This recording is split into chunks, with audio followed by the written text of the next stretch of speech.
नमस्कार. देशोन्नतीमध्ये मी ऐश्वर्या शिंदे आपलं स्वागत करते. मित्रांनो, जसं की तुम्हाला माहीतच आहे की देशोन्नती नेहमीच आपल्या प्रेक्षकांसाठी काहीतरी नवीन आणण्याचा प्रयत्न करत असते आणि आज आपल्या स्टुडिओमध्ये एका चित्रपटाची टीम आलेली आहे. हा चित्रपट हिंदी सिनेमा आहे आणि त्या सिनेमाचं नाव आहे द रॅबिट हाऊस. आणि महाराष्ट्रासाठी ही गौरवाची गोष्ट आहे की हा चित्रपट एका मराठी माणसाने बनवलेला आहे.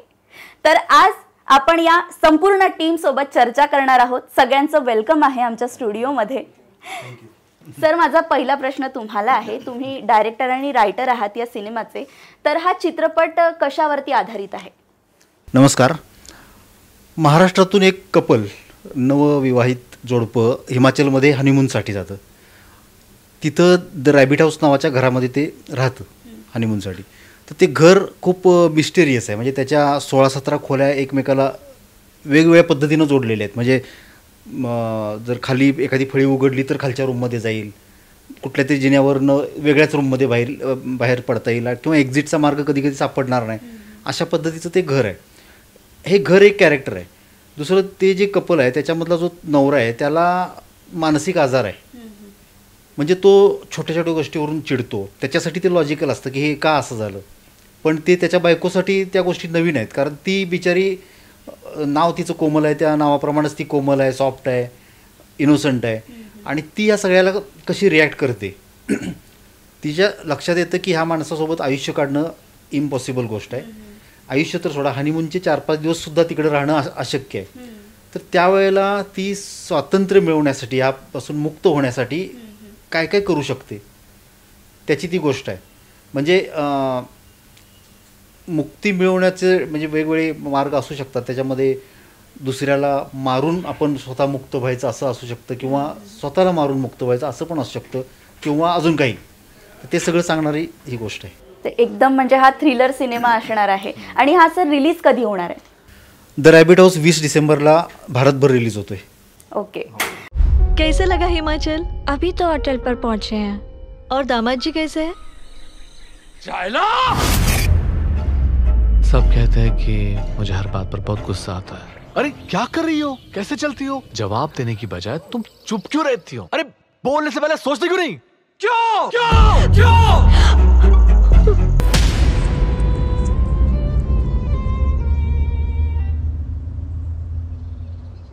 माझा पुढचा प्रश्न तुम्हाला आहे सर. तुम्ही या चित्रपटाचे हिरो आहात, नायक आहात, तर तुम्ही आपल्या कॅरेक्टरबद्दल काय सांगाल? वेल, या फिल्ममध्ये मी श्रीकांत नावाचं कॅरेक्टर करतोय, ज्याला ऑब्सेसिव्ह कंपल्सिव्ह डिसऑर्डर आणि ADHD असतो.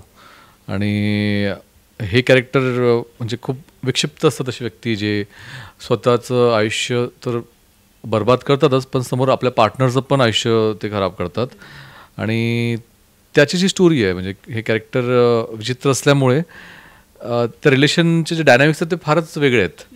आणि त्यामुळे कथाच्या पुढे सरकत जातं ते एक मिस्टिरियस झोन येतो. एक असा पॉईंट येतो जिथे एकदमच अनएक्सपेक्टेड टर्न येते फिल्मला. आणि तिथनं बरेचसे एलिमेंट्स, बरेचसे जॉनरा मिक्स होतात. त्यात तुम्हाला ड्रामा, देन सस्पेन्स, थ्रिलर आणि हॉरर पण तुम्हाला असं थोडं थोडं दिसायला मिळेल. पण एकच गोष्ट त्यामध्ये सगळं एंगेजिंग आहे. म्हणजे हा सिनेमा पकडून ठेवतो स्टोरी. हो, नक्कीच. म्हणजे आम्हाला 21 इंटरनॅशनल अवॉर्ड्स मिळाले आहेत आमच्या फिल्मला. जगभरात त्याला चांगला रिस्पॉन्स मिळाला आहे. आणि सगळ्यांनी एकच म्हटलं आहे की खेळून ठेवलं आहे फिल्मला शेवटपर्यंत. रिस्पॉन्स खूप चांगला आलेलाच आहे. आम्ही सुद्धा बघितलेलंच आहे, ट्रेलर आम्ही बघितला आहे.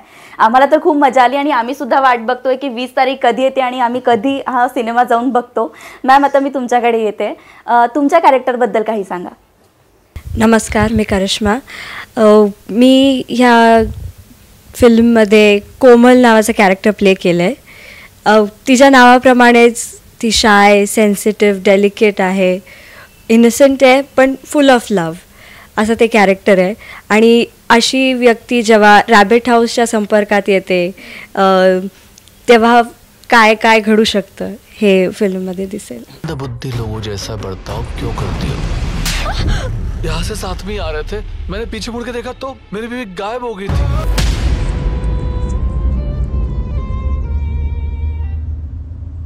नक्कीच आम्ही तर बघणारच आहे. आम्ही इथे काहीच रिलीज करणार नाही आहे, कारण लोकांनी पण हा सिनेमाघरात जाऊन बघावा असंच आम्ही आवाहन करतोय लोकांना. सर, तुमचं कॅरेक्टर कसं आहे या चित्रपटात? नमस्कार. माझ्या कॅरेक्टरचं नाव मोहित आहे आणि रॅबिट हाऊसमध्ये तो रॅबिट हाऊसचा जो ओनर आहे त्याचा जो मुलगा असतो. ॲक्च्युली मी या फिल्मचा म्युझिक कंपोजर आणि बॅकग्राऊंड स्कोअर पण मीच केला आहे. सो त्याबद्दल मी जास्त चांगल्या पद्धतीने बोलू शकेन तुमच्यासोबत. प्लीज. सो ह्यामध्ये 4 गाणी आहेत आणि चारमधले 2 हिमाचली फोक सॉंग्स आहेत. एक लव सॉन्ग आहे आणि एक कुलवी नाटी आहे. सो त्यामध्ये इन्स्ट्रुमेंटेशन म्हणाल तर तिकडं हिमाचलचे प्रॉपर वाद्य तिकडं जाऊन रेकॉर्ड करून इकडं मुंबईमध्ये येऊन मिक्स केलेले आहेत. सो मी एक्सायटेड आहे तुम्हाला ते ऐकवण्यासाठी. आणि सर, आतापर्यंत या मूवीचे कोणते सॉंग्स रिलीज झालेले आहेत किंवा काही दिवसांनी रिलीज होणार आहेत त्याबद्दल आम्हाला काही माहिती द्या. सर्वप्रथम पॅपॉननी गायलेलं रबने किया फैसला, पॅपॉन आणि अनन्या वाडकर ह्या दोघांनी गायलेलं ते रिलीज झालं. आणि त्यानंतर तेरी बंगारी छुणमुणं म्हणजे हिमाचली फोक सॉन्ग होतं ते कुलवी, ते रिलीज झालं काल. सर, तुम्ही आम्हाला म्युझिकबद्दल तर सांगितलं या चित्रपटाच्या, आणि गाणे किती आहेत, किती रिलीज झाले आहेत, किती होणार आहेत याबद्दल सगळंच सांगितलं. पण तुम्ही इथे आला आहात आणि एक गाणं तुम्ही म्हणून नाही दाखवलं, असं तर होऊच शकत नाही. एक गाणं प्लीज होऊन जाऊ द्या. हिमाचली फोक सॉन्ग म्हणजे जे रोमॅन्टिक सॉन्ग आहे ते मी सादर करतो, जे की कालच रिलीज झालं. तेरी बंगारी छुणमुणं. तेरी बंगारी छुणमुण काळजू जो बजदी, तेरी बंगारी छुणमुण काळजू जो बजदी, छूटी जांदी हाथारी दराटियों मेरी म्याणीए, तेरी बंगारी छुणमुण काळजू जो बजदी, छूटी जांदी हाथारी दराटियों मेरी म्याणीए, तेरी बंगारी छुणमुण काळजू जो बजदी, बिंदी यारी गल तेरी दूरा तक कीती मैं, अदरारी जगा तुझो काळजू चो दिती मैं, दिल्ला जो हाँ पता मुझे तू की हाँ जीती मैं, जुआ जो हाँ पता मुझे तू की हाँ जीती मैं, ओ तुध बाजी जीना मेरा जी हाँ भादरों रन्हेरा हो, उई जांद जिस मारी माटियों मेरी म्याणीए, तेरी बंगारी छुणमुण काळजू जो बजदी. थँक्यू. सर, हा जो सिनेमा आहे तो हिमाचल प्रदेशमध्ये शूट झालेला आहे. तो आम्ही ट्रेलरमध्ये सुद्धा बघितलेला आहे की ती कशी जागा आहे, ते हिल्स कशा आहेत, ते पहाड कसे आहेत, आणि इतकं डेंजर परिस्थितीमध्ये तुम्ही तो सिनेमा शूट केलेला आहे. तर हिमाचल प्रदेशच का तुम्ही चूज केलं असेल? आम्हाला हिमाचल प्रदेशनं चूज केलं आहे खरं तर. कारण ते रॅबिट हाऊस हिमाचल प्रदेशमध्ये आहे. ते घर आधी आम्हाला दिसलं, सापडलं, म्हणजे आमच्या DOPला प्रतीक पाठक. म्हणजे ते लोकेशन ऑलरेडी एक्झिस्ट करतं, सेट नव्हता तो. सेट नव्हता. आम्ही थोडंफार त्याच्यामध्ये बदल केलेत, पण ते ओरिजिनल घर आहे. आमचा DOP प्रतीक पाठक तो तिथं फिरायला एकदा गेला होता, त्याला ते घर दिसलं, तिथं तो राहिला होता. त्याने येऊन मला सांगितलं की असं असं घर आहे. ते घराचं वर्णन जेव्हा त्यानं केलं त्यावेळेलाच स्टोरी मनात एक तयार होत गेली आणि मग ठरलं की तिकडं शूट करायचं. आणि तिकडचं घरच नव्हे तर त्या गावातली सगळीच लोकेशन्स खूपच भारी आहेत, अमेझिंग आहेत. म्हणजे तिथल्या दऱ्या काही अशा आहेत की चुकून जर त्यात कोण पडलं तर शोधायला पण कोण खाली जाऊ शकत नाही. ओके. अशी तिथं परिस्थिती आहे. म्हणजे एकंदरीत डेंजरस परिस्थिती होती. हो हो हो हो. आणि अशा परिस्थितीमध्ये कोमलसारखी मुलगी तिथं गेली आणि तिला त्रास होतोय तर काय काय होऊ शकतं. पण सर, मग तुम्ही इतक्या डेंजरस ठिकाणी शूट केलेलं आहे, तर तुम्हाला कोणकोणत्या प्रकारची आव्हानं आली आहेत? डेंजरस म्हटलं तर लँडस्लायडिंगचा आम्हाला खूप डेंजर अनुभव आला. म्हणजे आम्ही शूटला निघालो होतो, आमचा रस्ता आम्हाला माहिती होता, गाडी एका ठराविक ठिकाणापर्यंत जाणार होती आणि तिथून पुढे ट्रेक करत सगळ्यांनी जायचं होतं. तर त्या गाडीच्या रस्त्यावरच सगळा तो डोंगर कोसळला होता आणि असं खूप नाही पण रस्ता बंद झाला होता. मग आमच्या सगळ्या टीमनं उतरून ते सगळं बाजूला केलं, मग गाडी पुढं गेली आणि शूट झालं. अशा प्रकारचे मला असं काही वातावरणाचा बदल वगैरे अशा टाईपचे काही आव्हानं आली? खूपच, म्हणजे आम्ही खरं तर एप्रिल मे निवडलं होतं शूटिंगसाठी की सेफ जरा इथलं आणि तिकडं सेम असेल, बर्फ नसेल, पाऊस नसेल आणि थंडी कमी असेल, आम्ही शूट करू शकू. पण आम्ही ज्यावेळेला तिकडे पोहोचलो त्यावेळेला बरोबर सगळं उलटं होतं. म्हणजे पाऊस पडत होता, आजूबाजूला बर्फ दिसत होता, थंडी प्रचंड होती. मला वाटते 0, 1, 2 अशा रेंजमध्ये थंडी होती आणि सगळं आमचं शेड्यूलच उलटं पालटं झालं त्याच्यामुळे. अच्छा मॅम, मला आता तुम्हाला एक प्रश्न विचारायचा आहे की तुमचा एक्सपिरियन्स या संपूर्ण स्टोरीमध्ये कसा होता? खूप छान होता. खरं तर स्टोरीज इतकी छान आहे की ती मनाला भिडते आणि सिनेमा असा तयार झाला की लहान मुलांपासून मोठ्या बुजुर्ग व्यक्तीपर्यंत बसून तो सिनेमा बघू शकता. हल्ली असे सिनेमे नाही बनत, हिंदीमध्ये तर मुळीच बनत नाही. तर आमचा हिंदी सिनेमा असा आहे की सर्वजण बसून बघू शकतात. त्यामुळे तो पिक्चर आम्हाला करावासा वाटला. आणि जागा हिमाचल प्रदेश सुंदर आणि हे असे कलाकार छान. त्यामुळे मोठी गोष्ट म्हणजे ही मराठी लोकांची टीम आहे येस ज्यांनी इतका सुंदर चित्रपट बनवलेला आहे. मॅम, मी असं ऐकलंय की तुमचा हा पहिला चित्रपट आहे, तर जेव्हा तुम्हाला हा सिनेमा मिळाला तेव्हा तुमची काय रिॲक्शन होती आणि तुमच्या घरच्यांची काय रिॲक्शन होती आणि नेमका हा सिनेमा तुमच्यापर्यंत कसा पोहोचला? तर 2 वर्षांपूर्वी मला आठवतं आहे जॅन 2022मध्ये सरांनी एक स्टोरी पाठवली होती आणि म्हटले की वाच आणि तुझा फीडबॅक सांग. तर मी आम्ही सगळे, खरंच तुम्ही प्रश्न बरोबर विचारला, आम्ही घरी सगळे एकत्र बसून स्टोरी पाठवली आहे, चला वाचूयात असं आम्ही एकत्र बसून स्टोरी पूर्ण वाचली. आणि म्हणजे वेळ नसल्यामुळे सगळ्यांना एकत्र, म्हणून आम्ही थोडं थोडं करून संपवणार होतो, पण एक साथ पूर्ण स्टोरी वाचली. तेव्हा स्क्रिप्ट नव्हती आणि तेव्हा माहीत नव्हतं की मी ह्या फिल्मचा पार्ट आहे. तर तेव्हाच या कॅरेक्टरशी कनेक्शन जुळलं होतं, स्टोरीशी कनेक्शन जुळलं होतं आणि मी सांगितलं होतं सरांना हे कॅरेक्टर माझ्यासारखंच वाटतंय मला. इथून तो प्रवास सुरू झाला. मॅम, तुम्ही जी भूमिका साकारली आहे तुम्ही त्याबद्दल तर आता सांगितलंच, पण जसं तुम्ही याआधी अभिनय केलेला नाही आहे, तुमचा हा पहिला चित्रपट आहे किंवा केलाही असेल मला माहिती नाही, तर त्याबद्दलही आम्हाला सांगा. आणि ही भूमिका साकारताना तुम्हाला कोणकोणत्या गोष्टींचा अभ्यास करावा लागला किंवा काय काय गोष्टी तुम्हाला आत्मसात कराव्या लागल्या? माझं डान्सिंग बॅकग्राऊंड आहे, लहानपणापासून मी भरतनाट्यम ची ट्रेनिंग घेत आली आहे. त्याचबरोबर थोडे ड्रामा वर्कशॉप्स, काही म्हणजे शॉर्ट फिल्म्स असतील, काही सॉंग्स असतील, काही स्टेज परफॉर्मन्सेस असतील, अशा पद्धतीने मी ड्रामासोबत कनेक्टेड होते. ॲक्टिंगचं पॅशन पहिल्यापासून होतंच.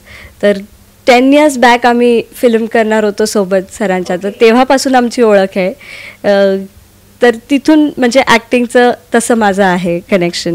आणि कॅरेक्टरबद्दल म्हणजे जसं मी सांगितलं ते कनेक्शन फील झालं होतं की ती व्यक्ती कोमल अशी का वागती आहे, तिचं नेचर असं काय आहे, तिची फॅमिली कंडिशन्स काय आहे, ती कशी ट्रीट करते लोकांना, कशा लोकांचं ट्रीटमेंट ती घेते स्वतःमध्ये, ते सगळं आम्ही स्टडी केलं, फिगर आउट केलं काय असेल. सरांनी खूप हेल्प केली त्याच्यामध्ये.